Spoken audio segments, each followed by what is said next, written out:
आज यहाँ पर एक नई सीरीज की शुरुआत हो रही है जिसका नाम है Q&A session with Sandeep Maheshwari. इसमें क्या होगा कि हम सिर्फ स्टूडेंट्स को ही बुलाएंगे, जैसे कि Arpit is a student in the final year. ऐसे ही जो स्टूडेंट्स मेरे को अभी देख रहे हैं उनमें से कोई भी यहाँ पर आ सकते हैं। आपको करना क्या है, हमको सिर्फ एक ईमेल भेजना है info@sandeepmaheshwari.com पर। अपना बैकग्राउंड उसमें लिखना है, क्या आपकी क्वालिफिकेशन है, अभी आप क्या कर रहे हो, और उसमें आप ये लिख सकते हो कि क्या क्या क्वेश्चंस आप मेरे से पूछना चाहते हो। और वो क्वेश्चंस ऐसे होने चाहिए जो मेरे से आज तक कभी भी मेरे किसी भी सेशन में किसी ने नहीं पूछे हैं।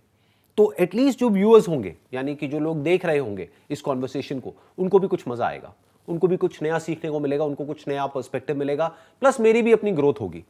इसमें देखा जाए तो मेरा अपना मोटिव ये है कि अगर कुछ नए क्वेश्चंस होंगे, कुछ ऐसे क्वेश्चंस जो मेरे से किसी ने नहीं पूछे हैं, तो मेरे को भी सोचना पड़ेगा एंड मेरी अपनी खुद की ग्रोथ होगी। हो सकता है मैं अपने ही माइंड के कुछ ऐसे डायमेंशंस को डिस्कवर करूं हर एक अलग अलग सेशन में जहां पर मैं आज से पहले कभी नहीं गया हूं। So that's my motive. तो अब हम अपनी इस कॉन्वर्सेशन को शुरू करते हैं। तो आप, आई एम श्योर, अपने कुछ क्वेश्चंस आप प्रिपेयर करके लाए हो जी, राइट? आपने क्या पेपर पे लिखे हुए हैं अपने सारे क्वेश्चंस? ठीक है, शुरू करते हैं। बताइए जी, क्या क्या क्वेश्चंस है आपके? फर्स्ट क्वेश्चन है कि बेसिकली कि एक फील्ड में एक्सपर्ट होना चाहिए या बहुत सारी फील्ड्स में मीडियोकर होना चाहिए।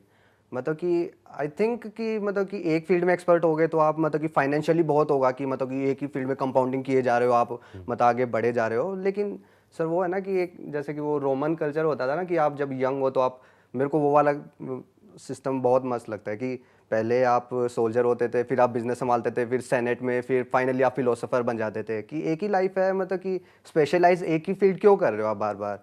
मतलब कि बहुत सारी चीज़ें करना आई थिंक मतलब कि अच्छा वे होगा जीने का।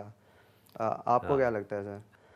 बेसिकली देखो, इसका कोई हार्ड एंड फास्ट रूल नहीं है। ऐसा नहीं है कि यही तरीका सही है। For example Sachin Tendulkar is there, उन्होंने अपनी पूरी लाइफ डिवोट कर दी क्रिकेट के लिए। तो क्या वो सही है या वो गलत है? ऑब्वियसली सही है, क्योंकि उन्होंने आने वाली पूरी की पूरी एक जनरेशन के लिए एक एग्जाम्पल सेट कर दिया। इनफैक्ट और जितने भी क्रिकेटर्स हैं सबने अपने कहीं ना कहीं इंटरव्यूज में बोला है कि वो जो सचिन तेंदुलकर है वो उनके आइडल है, राइट? वो आइडल क्यों बन पाए? क्योंकि उन्होंने एक ही चीज पर फोकस किया। कुछ लोग होते हैं कि मतलब फाइनली पैशन मिल जाता है कि जी, जैसे सचिन तेंदुलकर की भाई क्रिकेट ही पसंद और कुछ करना ही नहीं है।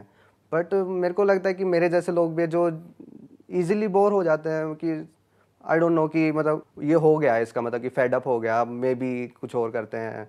जैसे कि आपने भी कुछ नया स्टार्ट किया, जैसे इलोन मस्क भी पहले पेपैल की साइड थे, फिर एकदम रॉकेट कंपनी टेस्ला की साइड निकल गए, तो अब कुछ और कर रहे हैं। There are lot of other things that he is doing.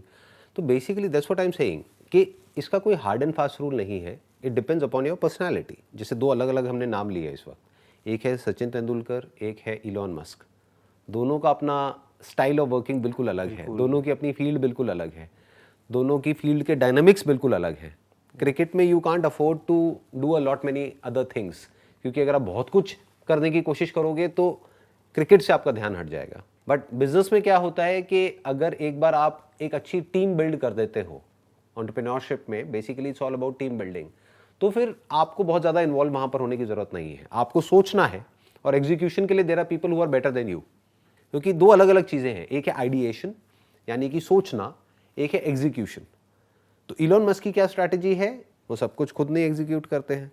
ऐसे ही स्टीव जॉब्स ने जो भी किया उन्होंने खुद तो सब कुछ एग्जीक्यूट किया ही नहीं। तो it's more about your own personal calling. इसका कोई हार्ड एंड फास्ट रूल नहीं है, और उसमें ये नहीं है कि आपने अगर ये किया है तो पूरी जिंदगी आपको यही करना पड़ेगा। जैसे मैं अगर अपना आपको एग्जांपल दूं तो मैंने शुरुआत कहाँ से करी? एक बहुत ही छोटे लेवल से अपने घर से ही एज अ फोटोग्राफर शुरुआत करी, फिर फोटोग्राफी मैंने छोड़ दी। एक फोटोग्राफर के लिए या किसी भी क्रिएटिव इंसान के लिए सबसे बड़ा चैलेंज ये होता है कि जब वो एक लेवल पे पहुंच जाता है अब उसको छोड़े कैसे?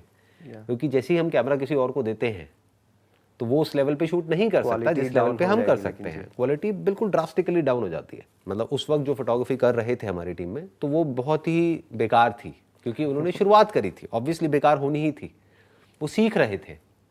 ज़्यादातर ने तो यहीं पे मेरे से ही सीखा था, उन्होंने कोई प्रोफेशनल कोर्स भी नहीं किया था कहीं से। तो जब मैंने उनको सिखाया तो मुझे पता था कि अभी कुछ टाइम तक वो लेवल नहीं आएगा, बट फ्यूचर में वो मेरे से बहुत बेटर करेंगे। तो वो लेवल आ गया एक दिन। आज की अगर बात करी जाए तो जो फोटोग्राफर्स हमारी कंपनी में हैं वो मेरे से फार बेटर हैं। आप कह सकते हो 1000 टाइम्स बेटर हैं। तो फोटोग्राफी मैंने करी और छोड़ दी। इसी तरीके से फिर बिजनेस किया, बिजनेस को ये तो नहीं कह सकते कि पूरी तरह से छोड़ दिया, बट अभी जो मेरा मेन फोकस है दैट इज दीज सेशंस, ये जो हो रहे हैं। तो ये दोनों अपने आप में एक बिल्कुल ही अलग अलग फील्ड्स हैं। एक तरफ है, इसको हम बोल सकते हैं फिलॉसफी या साइकोलॉजी, कुछ भी हम इसको नाम दे सकते हैं। दूसरी तरफ है एंटरप्रेन्योरशिप। अब फ्यूचर में क्या करने वाला हूँ मुझे पता ही नहीं। अगर आप मुझसे पूछोगे कि 1 साल बाद आप क्या कर रहे होगे, जैसे अभी ये सेशन हो रहा है, क्या मुझे 1 साल पहले पता था कि ऐसा कुछ होने वाला है? नहीं, बट आज हो रहा है। ऐसे ही 1 साल बाद क्या होने वाला है, आई डोंट नो। मेरे को लगता था कि पर्सनली मेरे को नहीं पता, संदीप महेश्वरी सर को तो पता होगा कि 10 साल बाद तक मैं क्या करूंगा और वो सब, और आप कह रहे हो कि मेरे को 1 साल का भी नहीं पता है। मतलब कि ये हो सकता है कि सर आप अगर फेडअप हो गए तो मतलब कल को आप बोल दो कि भाई मैं नई कंपनी चला रहा हूँ, आप लोग चला लो, मतलब कि मैं तो बस यही करूँगा। या नहीं, ऐसा नहीं कि मैं फेडअप हो जाऊंगा तो ये करूंगा, क्योंकि अगर फेडअप होकर के हम चीज़ें छोड़ने लग गए फिर तो हम कुछ भी छोड़ देंगे। फिर तो फॉर एग्जांपल ये सेशन हो रहा है, इसको जो लोग देख रहे हैं, अगर मान लो कमेंट सेक्शन में उल्टा सीधा लिखने लग गए तो मैं फेडअप हो गया, तो क्या मैं ये भी छोड़ दूं? क्या मैं बिजनेस भी छोड़ दूं? क्या मैं सब कुछ छोड़ दूं? फिर अपनी रिलेशनशिप्स भी छोड़ दूं? तो I will not leave it because I am fed up of that. जैसे मैंने फोटोग्राफी छोड़ी, इसलिए नहीं छोड़ी कि मेरे को फोटोग्राफी पसंद नहीं थी, इसलिए क्योंकि मेरे माइंड में कुछ बड़ा चल रहा था। That was entrepreneurship. अब मेरे पास में 2 ऑप्शंस थे, एक कि मैं एक और बिजनेस कोई शुरू करूं, जैसे किसी भी और एंटरप्रेन्योर ने किया या करते हैं नॉर्मली, कि एक बिजनेस किया, वो सक्सेसफुल हो गया, एक लेवल पे पहुंच गया, अब दूसरा शुरू कर दिया, तीसरा कर दिया, चौथा कर दिया। May be like Bill Gates philanthropy की राइट, बट बेसिक अगर आप डायनामिक्स को समझोगे तो बिजनेस इज बिजनेस। उसमें नया क्या हुआ? कुछ भी नहीं, बस प्रोडक्ट अलग है, सर्विस अलग है, जी, इंडस्ट्री अलग है, बट जो बेसिक्स है बिजनेस के वो तो सेम ही है ना। तो अगर आपने बिजनेस को मास्टर कर लिया है तो अब आपके पास में 2 चॉइसेस हैं। जैसे मेरे पास में 2 चॉइसेस थी कि या तो अलग बिजनेस में अपना पूरी एनर्जी लगाऊं, वहां से क्या होगा, I will make money, but पैसे की अपनी एक लिमिट है। एक लिमिट के बाद में जा करके, एक लिमिट तक तो वो इंपॉर्टेंट है, बट उसके बियॉन्ड जा करके तो इंक्रीमेंटल बेसिस पे वो आपको खुशी नहीं देता है, वो आपको सेटिस्फैक्शन नहीं देता है। तो ये 2 अलग अलग पाथ्स हो गए। एक हो गया अपने पैशन को फॉलो करने का पाथ, उसको आप बोल सकते हैं इनसाइड आउट, कि जो अंदर से हो रहा है उसको हम बाहर एक्सप्रेस कर रहे हैं। एक है बाहर जो सब कर रहे हैं वो ही हम कर रहे हैं, ज़्यादातर लोग ऐसे ही करते हैं। तो वो हमारी अपनी कॉलिंग है। ओके, तो इस क्वेश्चन का आंसर हो गया जी। सेकंड क्वेश्चन है कि जैसे कि वॉरेन बफेट हैं और काफ़ी एज तक अब भी अलाइव है और ठीक ठाक हेल्दी हैं, और लेकिन उनकी ईटिंग हैबिट्स बहुत ख़राब हैं। डेली कोक पीते हैं और मतलब कि मैकडोनल्ड्स के बर्गर खाते रहते हैं, और वो बहुत वाइज हैं, वैसे बहुत स्मार्ट है, एक्सट्रीमली स्मार्ट है। मतलब कि उनके इंटरव्यू सुनो, मैं बायोग्राफी भी पढ़ी है उनकी, वो एक्सट्रीमली स्मार्ट हैं, बट स्टिल वो कहते हैं कि जो स्ट्रेस फ्री लाइफ मिल रही है, जो अपनी मनपसंद का खाना खा के, कि वो जो घास फूस खाऊंगा मेरे को तो पसंद ही नहीं है, वो उससे अच्छा है कि मैं ये खा लूँगा, और मतलब वो उसके हिसाब से भी बहुत बढ़िया चल रही है उनकी, और मतलब लाइक अबाउ 90 हो गई उनकी एज और ठीक ठाक चल रहे हैं। और मेरे को तो काफ़ी मतलब कि वो लगता है, मतलब कि हाँ ये भी किया जा सकता है। मतलब बेसिकली मैं खाता बहुत कम हूँ, मतलब खाने का तो ज़्यादा शौक है ही नहीं, पर स्टिल मतलब कि आप कहते हो कि मतलब बिल्कुल ही नहीं खाना चाहिए, कचरा और ये सब, बट वॉरेन बफेट कहते हैं और वो सब, तो मेरे को काफ़ी वो लगता है कि ये किया नहीं, जा मैं सकता कभी है। भी ये नहीं कहता कि बिल्कुल भी नहीं खाना चाहिए, मैं हमेशा बैलेंस की बात करता हूँ। मैं कहता हूँ बीच का रास्ता पकड़ो, एक्सट्रीम में कभी मत जाओ। किसी भी चीज़ के एक्सट्रीम में जाना बुरा है। एक एक्सट्रीम हो गया कि आप सिर्फ कचरा ही खा रहे हो, जी, एक एक्सट्रीम हो गया कि आप सिर्फ हेल्दी ही खा रहे हो, जो आपको चाहे टेस्ट नहीं अच्छा लग रहा, मन नहीं कर रहा खाने का, बस ज़बरदस्ती खाई चले जा रहे हो। तो उससे क्या होगा, साइकोलॉजिकली स्ट्रेस क्रिएट होगा। तो इन दोनों के बीच का जो रास्ता है that is always better than going in an extreme. तो आप वॉरेन agree बफेट कर का रहे जो हो आप एग्जांपल ले रहे हो वो बेसिकली और भी बहुत सारे फैक्टर्स हैं। अभी आप सिर्फ एक स्टैंड पॉइंट से देख रहे हो, इसमें कोई शक नहीं है कि वो उनकी जो डाइट है या जो उनकी ईटिंग हैबिट्स है वो खुद बताते हैं अपने काफ़ी सारे इंटरव्यूज़ में कि डेली अपना एक बर्गर खा रहे हैं और कोक पी रहे हैं और लार्ज कोक और मतलब whatever it is. Breakfast he burger से हो रहा है उनका। राइट, तो ये एक पॉइंट हो गया। तो एक तरह से आप कह सकते हो कि डाइट के पॉइंट ऑफ व्यू से वो कुछ गड़बड़ कर रहे हैं, इसमें कोई डाउट नहीं है, because that is junk food. हर एक की लाइफ में कुछ ना कुछ गलत होता है, कुछ ना कुछ सही होता है। मेरी लाइफ में भी है, आपकी लाइफ में भी है, उनकी लाइफ में भी है, बट डिपेंड करता है कि वो सही क्या कर रहे हैं उसको कॉम्पनसेट करने के लिए। सही क्या कर रहे हैं, वो अपने पैशन को फॉलो कर रहे हैं। Basically for him the stock market is more like a game जिसको वो खेल रहे हैं। तो हेल्थ ऐसा नहीं है कि अगर हम अच्छा खा लेंगे तो हम हेल्दी हो जाएंगे, क्योंकि उससे तो बॉडी ठीक होएगी ना। बट बॉडी से इंपॉर्टेंट क्या है, माइंड। आप कह सकते हो दोनों ही जरूरी है, बट अगर दोनों में से आप मेरे से पूछो ज्यादा इंपॉर्टेंट क्या है, ऑब्वियसली माइंड। किसी की बॉडी बहुत हेल्दी है, बहुत फिट है, बाहर से दिखने में बिल्कुल परफेक्ट है, बट अंदर से परेशान है, तो उससे पूछो उस हेल्थ का करेगा क्या भाई। तो हम ये नहीं कह सकते कि अगर वो कुछ गलत कर रहे हैं तो मैं भी वो गलत करूंगा तो मेरी लाइफ में भी वो सब सही हो जाएगा, मेरी भी एज 90+ हो जाएगी, ऐसा नहीं है। क्योंकि अगर होलिस्टिकली आप देखोगे तो आपको समझ आ जाएगा कि वो अगर एक चीज़ गलत कर रहे हैं अपनी लाइफ में तो 10 चीज़ें सही भी कर रहे हैं। बट इसका मतलब ये नहीं है कि हम भी वो एक चीज़ गलत करें। आइडियली अगर हम सही कर सकते हैं तो कर लें तो बेटर है। सो नेक्स्ट क्वेश्चन प्लीज़ हाँ नेक्स्ट क्वेश्चन बताइए। एक बंदा है ट्विटर पे, नवेल रविकांत, उनका एक ट्वीट है कि you want to be rich and anonymous, not poor and famous. क्योंकि फेमस लोगों की लाइफ बहुत मिजरेबल होती है ना, लेकिन आप फिर भी एक्सेप्शन लग रहे हो, आप मतलब कि क्वाइट हैप्पी लगते हो, मतलब कि और मतलब कि अगर पैसा आ जाए तो सच्ची में फेमस होने की कोई ज़रूरत नहीं है। मेरे को भी ऐसा लगता है कि मतलब कि एनोनिमस रहना ही बेस्ट रहता है। तो आपको क्या लगता है कि मतलब कि फेमस मतलब कि अच्छा है या बुरा है? होता क्या है कि जो फेम है वो एक तरह का बैगेज है। फेम के साथ में और बहुत सारी ऐसी चीज़ें आ जाती हैं जो आपको अंदर से तंग करती है। मतलब अगर आप फेमस हो तो आप बहुत पैसा कमा सकते हो, मतलब कि कुछ भी सेल करके, या मतलब बेसिकली फॉलोअर्स और वो सारी चीज़ें। तो ऐसा नहीं mostly है, लोग पैसे के चक्कर हाँ, में भी इसको ध्यान से समझना पड़ेगा। बहुत सारे लोग फेम को यूज़ करके पैसा कमाना चाहते हैं, बट ऐसा ज़रूरी नहीं है। क्योंकि पैसा जो कमाया जाता है वो कमाया जाता है ट्रस्ट के थ्रू। ये एक बहुत बड़ी गलतफहमी है। अगर कोई ये सोचता है कि मैं फेमस हो गया, अब मैं नाम नहीं लूँगा किसी का यहाँ पर, बट एक लड़की है जो गाने गाती है हाँ और बड़े ही वाहियात गाने गाती है। जी, understood, आप समझ गए ना, मैं नाम नहीं ले रहा, ठीक है। तो वो बहुत फेमस है, उसको हर कोई जानता है, बट क्या वो उस फेम से पैसा कमा सकती है? बहुत बड़ा क्वेश्चन मार्क है। पैसा कमाया जाता है ट्रस्ट से। फॉर एग्जाम्पल सचिन तेंदुलकर, उनको जो एड्स मिलती है जहां से वो पैसा कमाते हैं, वो एड्स किस वजह से मिलती है? क्योंकि वो फेमस है या वो एक अच्छे क्रिकेटर है। जी, समझ गए ना, अभी जो हमने एग्जाम्पल दिया था। अपना काम पे ध्यान रखो, अगर फेमस हो गए तो कोई प्रॉब्लम नहीं है उसमें। Right, that's a by product. Okay, name, fame, money is a by product. अगर तो वो एक बाय प्रोडक्ट है और आपका फोकस कुछ और है लाइफ में, तो कोई दिक्कत नहीं है। क्योंकि फिर क्या होगा, चाहे फेम आया चाहे गया, फेम तो आता जाता रहता है जी, उसको नाम ज़्यादा कभी फर्क भी नहीं अच्छा हो जाता है, पड़ेगा। कभी खराब हो जाता है। एक कंट्रोवर्सी होने की देर होती है, जो लोग तारीफ कर रहे होते हैं वही बुराई करने लग जाते हैं। फेम आ जाता है, चला जाता है। आज कोई फेमस है, कल कोई और हो जाता है। आज कोई और न्यूज़ में आ रहा है, कल कोई और आ जाता है। और आजकल तो न्यूज़ भी 1-2 दिन से ज़्यादा नहीं टिकती है, जी, राइट। तो फेम भी ज़्यादा नहीं टिकता है। तो अगर किसी को ये अंदर से कीड़ा आ जाए कि भाई मेरे को तो फेमस होना है और फेमस रहना है, तो वो बहुत उल्टे सीधे काम करने लग जाएगा या करने लग जाएगी उस फेम के चक्कर में। फिर वो फंसते चले जाएंगे, वो फेम उनको फंसा देगा। किस किस तरह से फंसा देगा उसकी कोई लिमिट नहीं है। ऐसे भी बहुत सारे एग्जाम्पल्स हैं। और वही लोग मिजरेबल होते होंगे मोस्ट प्रोबेबली। वो ही मिजरेबल होते हैं, आप समझ गए, क्योंकि वो फेम के पीछे भाग रहे हैं।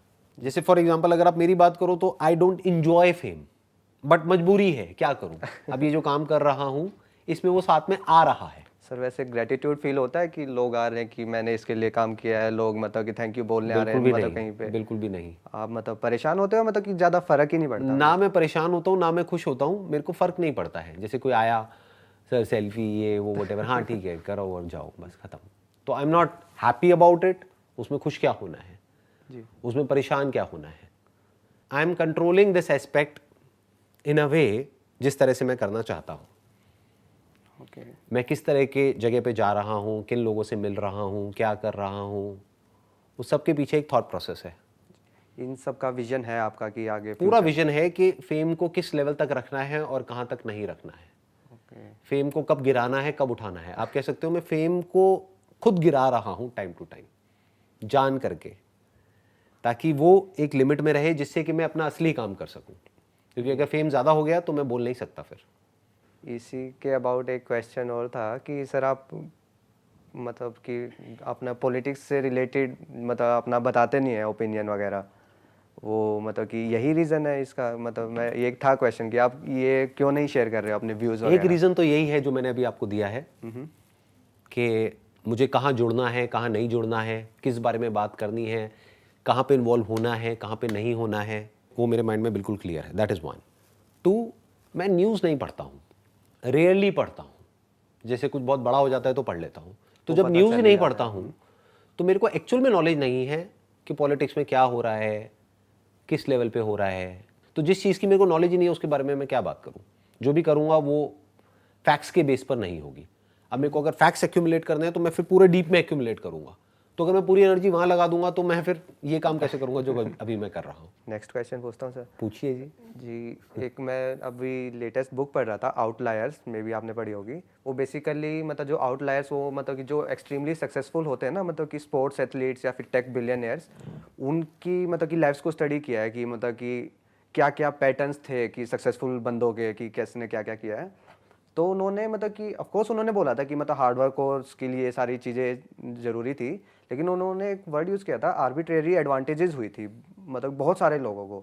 मतलब कि हॉकी प्लेयर्स से लेकर मतलब कि, और बिल गेट्स और वॉरेन बफेट ने भी खुद भी एक्सेप्ट किया ना कि हम बहुत लकी थे बहुत सारे वेज में। उन्होंने बताया कि मतलब कि बहुत कम प्रोबेबिलिटी थी उन सिनेरियोज़ की। तो मैं आपका ओपिनियन जानना चाहता था कि मतलब कि आपको क्या लगता है, आप एग्री कर रहे हो कि आप भी मतलब कि सम सॉर्ट ऑफ एडवांटेजेस हुई हैं उल्टी सीधी जिनकी वजह से आप यहाँ पहुँच गए, या मतलब मोस्टली खुद ही बन एक तो नंबर वन, मैंने वो बुक नहीं पढ़ी है तो मुझे आइडिया नहीं है आप किस कॉन्टेक्स्ट में कह रहे हो। As far as advantages are concerned, तो एडवांटेजेस क्या होती हैं बेसिकली, जैसे फॉर एग्जांपल अगर बिल गेट्स की बात करी जाए तो उनके पास में क्या एडवांटेज थी, फर्स्ट मूवर एडवांटेज। उसके बाद में बहुत लोग आए जिन्होंने सॉफ्टवेयर एज अ प्रोडक्ट बेचने की कोशिश करी, लेकिन तब तक वो लीड ले चुके थे। ऐसा हर फील्ड में होता है। अगर आप हमारी भी बात करो तो जिस वक्त हम आए उस वक्त इस फील्ड में देयर वर पीपल जो पहले से कर रहे थे, लेकिन कोई भी उस तरीके से नहीं कर रहा था जिस तरीके से हमने किया। तो आप कह सकते हो एक वे में कि हमको फर्स्ट मूवर एडवांटेज मिला, क्योंकि जिस नीश को हमने पकड़ा उस नीश में कोई और नहीं था, तो we got that first mover advantage. और आज अगर कोई आता है तो उसके लिए इतने बड़े लेवल पे एक उसको बिल्ड करना it's going to be very very challenging. Very challenging. Sir उन्होंने मतलब कि मतलब पूरा अच्छे से बताया, पूरा चैप्टर था बिल गेट्स के ऊपर कि जब कंप्यूटर मतलब कि एक्सप्लोड हो रहे थे, मतलब कि स्टार्टिंग ही हुई थी, तो कुछ मतलब 5 या 10 स्कूल्स में ही थे मतलब कि उस टाइप के पीसीज थे जो मतलब कि आगे जाके बने। उनमें से एक में बिल गेट्स थे। ऊपर से मतलब कि फैमिली का भी मतलब कि फुल सपोर्ट और वो सारी चीज़ें, मतलब कि बहुत कम चांसेस थे ना कि किसी बंदे के यहाँ पर उस जगह पे पहुँचने के। तो इसलिए वो कि मतलब कि अगर वो कहीं और पैदा हुए होते, उस स्कूल में ना होते, तो मतलब बहुत बड़ा मतलब कि एडवांटेज थी वो और किसी भी बंदे से। नहीं, अगर आप ध्यान से देखोगे तो वो अकेले नहीं थे, और भी उनके जैसे बहुत सारे लोग थे जी, जो उन्हीं के बैकग्राउंड से थे या उनसे ज़्यादा क्वालिफाइड थे, उनसे ज़्यादा उनकी ट्रेनिंग हुई थी, उनसे बेटर उनका एजुकेशनल बैकग्राउंड था, उनसे ज़्यादा उनको नॉलेज थी, लेकिन फिर भी वो आगे निकल गए, वो नहीं निकल पाए। उसके पीछे क्या रीज़न है? मतलब कि ऑफ कोर्स उन्होंने मतलब कि हार्ड वर्क किया होगा और वो एक्सट्रीमली स्मार्ट होंगे। हाँ, ये थोड़ा सा यहाँ पे समझना पड़ेगा कि हम हार्ड वर्क को बहुत ज़्यादा इंपॉर्टेंस देते हैं लाइफ में। It's not so much about hard work जो उन्होंने किया या और भी किसी ने भी किया या वॉरेन बफेट ने किया।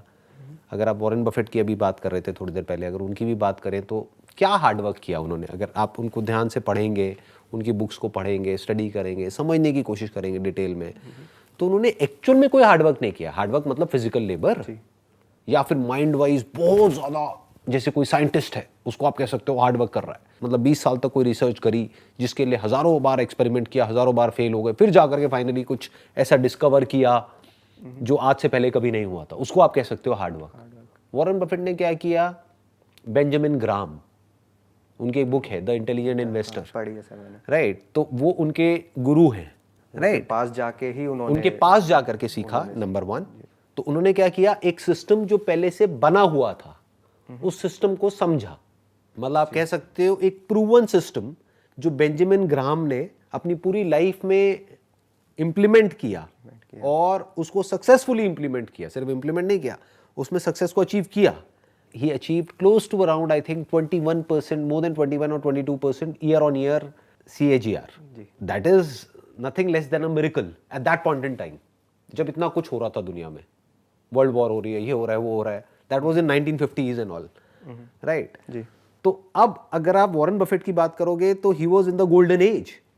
तो इस वे में अगर आप बोलो तो यस, उनको एडवांटेज ज्यादा मिला बेंजामिन ग्राहम से। जी, और वो अमेरिका में पैदा हुए, वो अमेरिका में पापा पैदा भी स्टॉक हुए। ब्रोकर थे, वहीं तो से ये 13 की इसको एज में। बोलते हैं बेसिकली बैकवर्ड चीजों को देखना, कि हम यहाँ पर बैठ करके पीछे देखें और बोले कि देखो ये हुआ, ये हुआ, ये हुआ, अगर ये नहीं होता तो वो नहीं होता।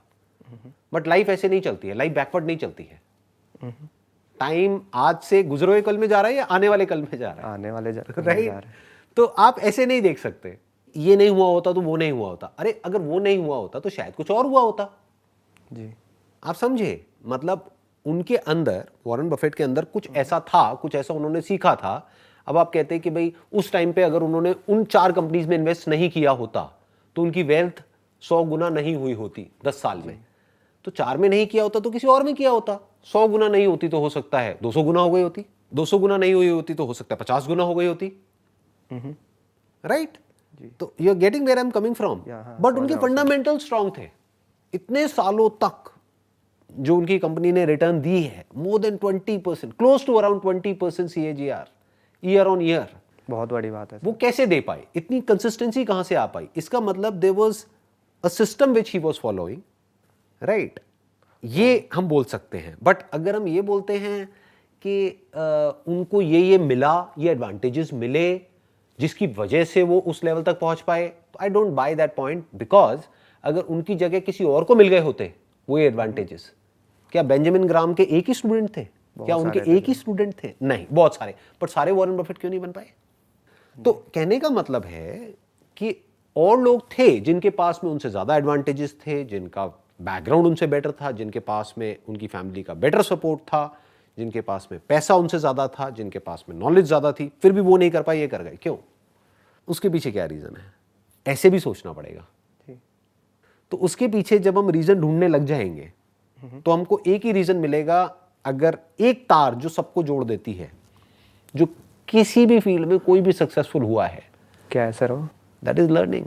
अपने फेलियर से भी सीखना, अपनी सक्सेस से भी सीखना, दूसरों औरों की भी के फेलियर से भी सीखना, दूसरों औरों के की success सक्सेस से भी सीखना। इसके अलावा क्या है बताओ? ये सबसे बड़ी एबिलिटी है। जी, जब आप और रीजन ये आपको सब में मिलेगी, सब में। ऐसा कोई नहीं हो सकता जिसमें ना मिले, चाहे वो किसी भी फील्ड में सक्सेसफुल हुआ है। तो ये अगर आप कहते हो तो समझ आता है। बट ये जो बुक के कॉन्टेक्स्ट में आप बात कर रहे हो कि उनको कुछ ऐसा मिला, अरे उनसे ज्यादा पता नहीं कितनों को मिला। सर वो मतलब कि मैं क्लैरिफाई कर देता हूँ, वो ये नहीं कह रहे थे कि सिर्फ ये रीजंस थे। वो कहते हैं कि मतलब कि ऑफ कोर्स उन्होंने बाकी सब भी किया, मतलब कि लर्निंग भी की थी, थोड़ी जेनेटिकल एडवांटेजेस थी, वो सारी चीज़ें थी। लेकिन अगर मतलब कि कुछ आर्बिट्रेरी ऐसी एडवांटेजेस होती है, वो सही टाइम पे पैदा हुए, अमेरिका में पैदा हुए, क्या पता नॉर्थ कोरिया में पैदा हुए तो मतलब क्या ही कर पाते, स्टॉक मार्केट ही नहीं है और वो सारी चीज़ें। इस तरह की रिसर्चेस में प्रॉब्लम पता है क्या होती है? उन्होंने क्या किया, पहले ही अपने माइंड में एक पॉइंट बनाया, उस पॉइंट को प्रूव करने के लिए उस बुक में बैकवर्ड इंटीग्रेशन करी और अपने पॉइंट को प्रूव कर दिया। और लोग पढ़ेंगे, वो कहेंगे हाँ बात तो सही है, ऑब्वियसली सही है, बट इसकी और भी बहुत सारी साइड्स हैं जिसको वो टच नहीं करेंगे। क्यों नहीं करेंगे? क्योंकि वो उनके पॉइंट को प्रूव नहीं करेगी, उसको डिसप्रूव कर देगी। For example, one point could be कि आपने ये तो सब पकड़ लिया कि उनके क्या क्या एडवांटेजेस थे, कि वो इस साल में यहाँ पे पैदा हुए, उनको ये मिला, उनको ये मिला, उनको ये मिला। उनके डिसएडवांटेजेस कहाँ हैं? है उस बुक में? आपने पढ़ी है? आप बताओ। पूरी नहीं पढ़ी है सर, क्या बता नहीं नहीं पढ़ी होगी। नहीं सर, 2-3 चैप्टर बचे हुए हैं सर, पूरी नहीं पढ़ी बीच में। अभी तक जितनी पढ़ी है, नहीं अभी तक जितनी पढ़ी है उसमें कहीं डिसएडवांटेजेस की बात करी उन्होंने? नहीं सर, नहीं करी। तो उन्होंने तो ये इनकम्प्लीट नहीं होगी रिसर्च। मे बी अगर उनके पास में तो सही रहेगा एडवांटेजेस थे, बिल गेट्स के पास में, वॉरेन बफेट के पास में, या किसी के पास में भी, इलॉन मस्क के पास में, तो डिसएडवांटेजेस भी तो थे। वो कहाँ हैं? अगर वो आ गए तो उनका ये पॉइंट प्रूव नहीं हो पाएगा। आप समझ गए? एक थ्योरी है जो पहले ही उन्होंने अपने माइंड में बना ली है, उस थ्योरी को प्रूव करने के लिए वो बुक को इस तरीके से डिजाइन कर दिया है कि आप जैसे जैसे उस बुक में जाते चले जाओगे, आपको विश्वास होता चला जाएगा, अच्छा ये होता है। क्योंकि this is what most people want to believe. जी, दे वांट टू बिलीव कि अच्छा उसके पास में ना कोई स्पेशल एडवांटेज थी जिस वजह से वो आज उस लेवल पे है। अगर उसकी जगह मैं होता तो मैं भी होता। ये तो और ज्यादा बिकेगी भी सर, मतलब कि ऐसे ही बुक्स लोग पढ़ना चाहेंगे कि राइट, क्योंकि वो उन्हीं के पॉइंट को उनके सबकॉन्शियस लेवल पे, उनके ना करने के डिसीजन को, क्योंकि एक्शन लेना मतलब अपने आप में एक बहुत बड़ी स्ट्रगल। तो उनकी स्ट्रगल की स्टोरी कहाँ है? दूसरी तरफ से कुछ ऐसी बुक्स होंगी जो सिर्फ और सिर्फ स्ट्रगल को ही दिखा रही हैं, उनके एडवांटेजेस को नहीं दिखा रही, वो भी इनकम्प्लीट हो गई। सर आपके हिसाब से सबसे ज़्यादा सक्सेसफुल पर्सन कौन है मतलब अभी, और मतलब कि क्या डेफिनेशन है उसकी? सक्सेसफुल किस कॉन्टेक्स्ट में, क्योंकि अलग अलग वे में बोल सकते आपके हैं हिसाब से कि मतलब ये बेस्ट लाइफ जी रहे हैं, मतलब कि मेरे को लगता है कि ऐसे ही जीना चाहिए, मतलब कि ना। बेस्ट लाइफ नाम की कोई चीज़ नहीं है, ये एक इल्यूजन है। ये उनको लगता है जो अभी जिन्होंने एक्चुअल में लाइफ को एक्सपीरियंस नहीं किया है। जैसे जैसे हम एक्सपीरियंस करते चले जाते हैं, बेस्ट कुछ भी नहीं है। हर तरह की लाइफ के अपने प्रोज एंड कॉन्स है। बेस्ट लाइफ किसको कहोगे? जिसके पास में नाम बहुत ज़्यादा है, फेम बहुत ज़्यादा है, पैसा बहुत ज़्यादा है। मतलब मे बी जो बहुत हैप्पी है, मतलब कि उसको बोल सकते हैं। ऐसा कोई नहीं, मैंने आज तक किसी को ऐसा नहीं देखा जो मतलब एक्चुअल में हम ये कह दें कि हाँ भाई वो बहुत अच्छी लाइफ जी रहे हैं या उसकी लाइफ में सब कुछ परफेक्ट है और सब कुछ बहुत बढ़िया है, ऐसा कुछ भी नहीं है।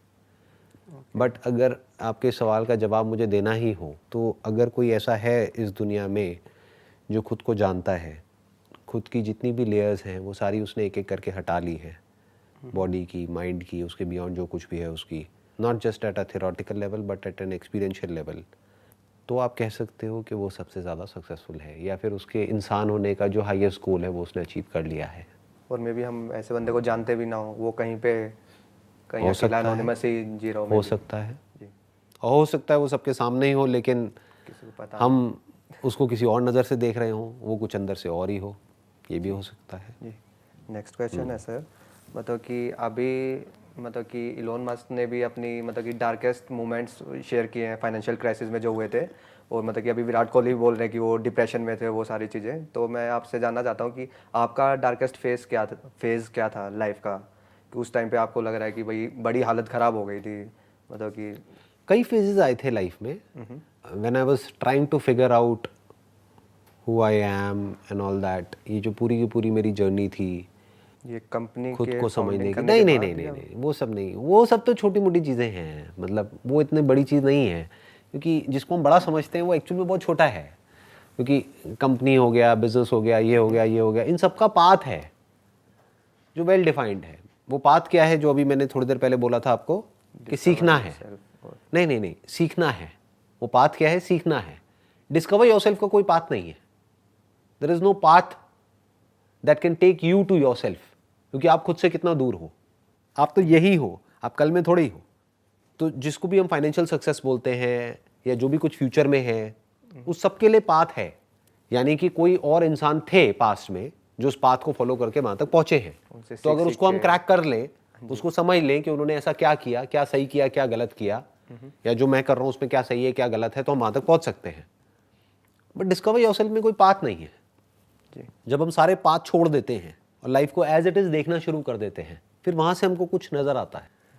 तो आप कह सकते हो मेरी लाइफ का जो सबसे चैलेंजिंग फेज था, सबसे मुश्किल, वो ये ट्रांजिशन था from outer to inner. Okay. कि एक बाहर की दुनिया से जब अंदर की दुनिया में मुझे कुछ एक्सपीरियंसेस हुए, कुछ ऐसे हुए जो वहाँ से क्यूरोसिटी पैदा हुई, वहाँ से फिर एक बर्निंग डिज़ायर अंदर से पैदा हुआ कि आई वांट टू नो कि एग्जैक्टली मेरे साथ क्या हुआ है, क्यों हुआ है, किस लेवल पे हुआ है। तो वो सर्च शुरू हुई, वहाँ से एक लॉन्गिंग शुरू हुई, फिर वहाँ से आगे बढ़ते बढ़ते बढ़ते बढ़ते, तो that was the most difficult phase of my life. मतलब कि आप क्योंकि जब तक बारीकी से चीज़ें समझ नहीं आती हैं तब तक कॉन्फ्लिक्ट्स बढ़ते हैं अंदर ही अंदर पर वो कि internal सही था क्या वो। है, सच क्या है। सच को जानने की जो चाह थी बहुत अजीब थी, क्योंकि एक बुक कुछ कहती है, दूसरी बुक कुछ और कहती है, एक आदमी कुछ कहता है, दूसरा कुछ और कहता है। तो कैसे सच तक पहुंचा जाए? तो आपने क्या किया, साइड कर दिया सब कुछ, और मतलब ये भी नहीं कह सकते कि सब कुछ साइड कर दिया, ये भी नहीं कह सकते कि मैंने कुछ फॉलो किया। सब कुछ पढ़ा, सब कुछ सुना, सब कुछ देखा, उसके बाद में साइलेंस में रहा काफ़ी दिनों तक, फिर उसको ऑब्जर्व किया, स्पिरिचुअलिटी का एक्चुअल में मतलब समझा, not just theoretically but actually. तो वो आप कह सकते हो that was like quite a interesting phase of my life. वो सबसे ज़्यादा चैलेंजिंग भी था और सबसे ज़्यादा इंटरेस्टिंग भी था, क्योंकि जब हम कुछ मान रहे होते हैं कहीं से पढ़ करके, जिस बुक को हम अथॉरिटी मानते हैं, थोड़ा सा फिर जब उस पर delusional क्वेश्चन scene मार्क होते लगाने हो की जाए। बारी आती है जी। तो सब कुछ हिल जाता है, आपके सारे फंडे हिल जाते हैं, जो आपका सपोर्ट सिस्टम होता है वो पूरा का पूरा हिल जाता है। तो अगर वो सच नहीं है जो पूरी दुनिया मानती है या जिस तरह से पूरी दुनिया सोचती है, अगर वो सच नहीं है तो सच है क्या? कहाँ है वो सच? कहाँ मिलेगा? तो उस तक पहुंचने की जो जर्नी थी, that was the big struggle.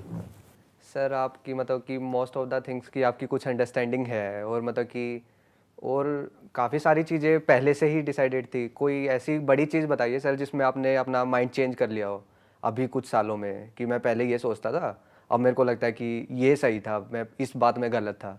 आप कह सकते हो कि अब ये जो बर्थ और डेथ का जो कॉन्सेप्ट था overall, that was like quite challenge for me. अभी जो मैं बात कर रहा था कि मेरी स्ट्रगल क्या थी, तो that was one of the biggest struggles to find out the truth of the concept of rebirth और री इनकारनेशन और रिसरेक्शन।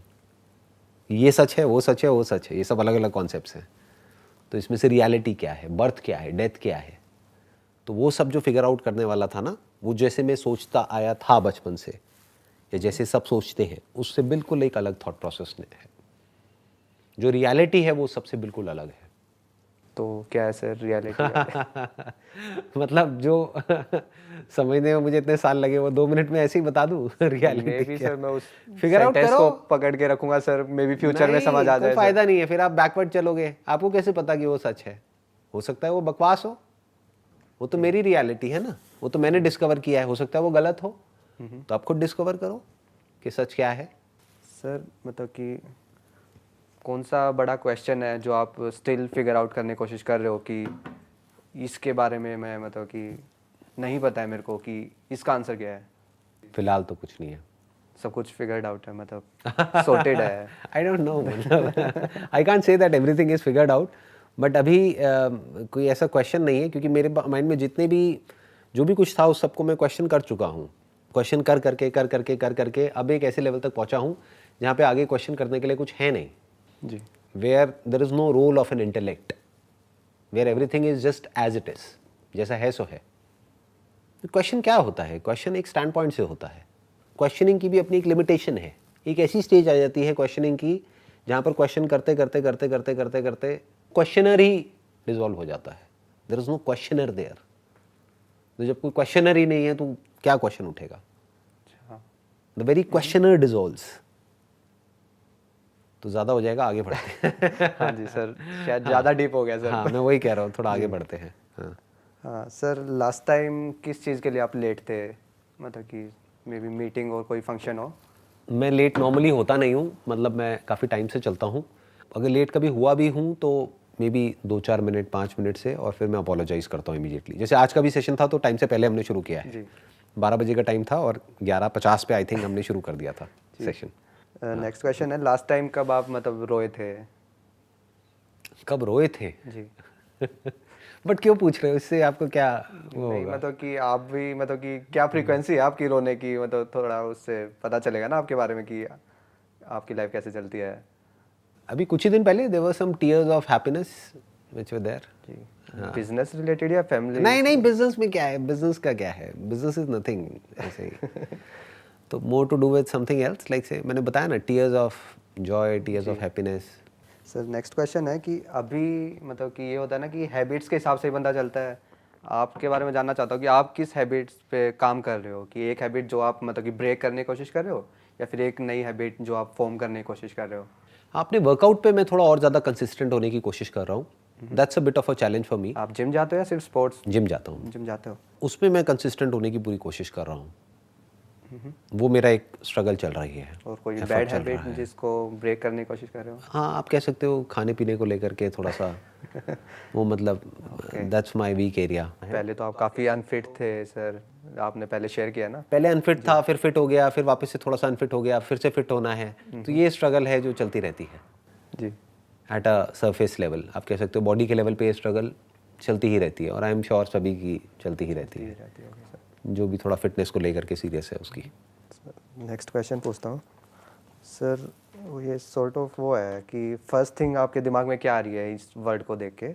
मतलब कि मैं वर्ड्स बोलता हूँ, marriage, bonding, money, utility, love. Everything. Sir smartest person आपकी लाइफ में कौन है जिसको आप जानते हो कि मैं जितने लोगों को जानता हूँ मेरा वो वाला फ्रेंड है जो मेरे को बहुत स्मार्ट लगता है, सबसे स्मार्ट बंदा है वो?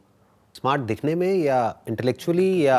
मतलब आपने बात के फील किया कि भाई ये बहुत मतलब कि गहराई तक जाके सोचता है कुछ भी बात को, मतलब कि अच्छा, अगर आप मेरे से ये पूछो कि भाई कौन है वो पर्सन जिससे मैं इंस्पायर हुआ हूँ, जिनकी थिंकिंग से या जिनकी अंडरस्टैंडिंग से, तो that is J Krishnamurti, Jiddu Krishnamurti. सुना है आपने इनका नाम?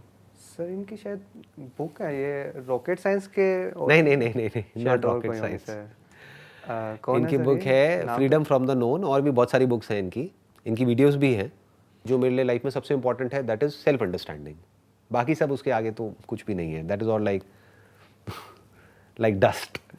ठीक है, मिट्टी से कुछ बना रहे हैं, घरौंदे टूट गए, आ गए, चले गए, ये सब in time and in space. तो उपनिषद से काफ़ी हेल्प हुई है।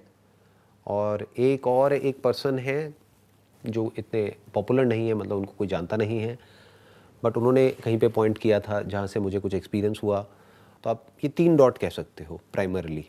एक उपनिषद्स, उसको वेदांता भी बोलते हैं, the essence of all Vedas, Vedanta. तो वो मैंने स्टडी किया, वहाँ से बहुत हेल्प हुई। एक जे कृष्णमूर्ति, कुछ बुद्धिस्ट मंक्स रहे हैं पास्ट में, जैसे एक बुक है हिनसिंग मिंग करके, मतलब HSIN सिंग मिंग MING, बहुत छोटी सी बुक है, उसके ऊपर मैंने काफ़ी मेडिटेशन करी है कई कई दिनों तक। That book also help me a lot. इसको यहीं पे रैप अप करते हैं इस कॉन्वर्सेशन लास्ट को, क्वेश्चन था वैसे इस सर। क्वेश्चन को, है ना? आपके हो गए सारे क्वेश्चंस कवर हो जी, गए? जी। चलिए, great. And it was pleasure meeting you, and आपने Sir, बहुत ही it अच्छे was क्वेश्चंस my पूछे। pleasure, sir. हाँ, एंड आई एम श्योर आप लाइफ में कुछ ना कुछ अच्छा करोगे, वो आपके क्वेश्चन से पता लग रहा है। इनफैक्ट कहा जाता है कि अगर एक इंसान को पहचानना हो या उसकी इंटेलिजेंस को समझना हो, तो उसके जवाबों से मत समझो, उसके क्वेश्चन से समझो। समझो। तो आपके जो क्वेश्चंस हैं that shows that you have got something in you, and I am sure आप लाइफ में कुछ ना कुछ अच्छा करोगे, कुछ ना कुछ ढंग का मैं करोगे। यही कहना चाहूँगा सर, मतलब ये थिंकिंग और ये जो भी मेंटालिटी बनी है बहुत बड़ा हिस्सा है सर। आप मतलब कि आप ही से इंस्पायर होके ये सब हुआ है, तो आपको ही क्रेडिट देना चाहूँगा। अगर फ्यूचर में कुछ बन भी जाता हूँ तो मतलब कि आपको ही, मतलब कि नहीं नहीं, आपकी अपनी मेहनत है। चलिए, wish you all the very best, yeah and thank you so much for coming.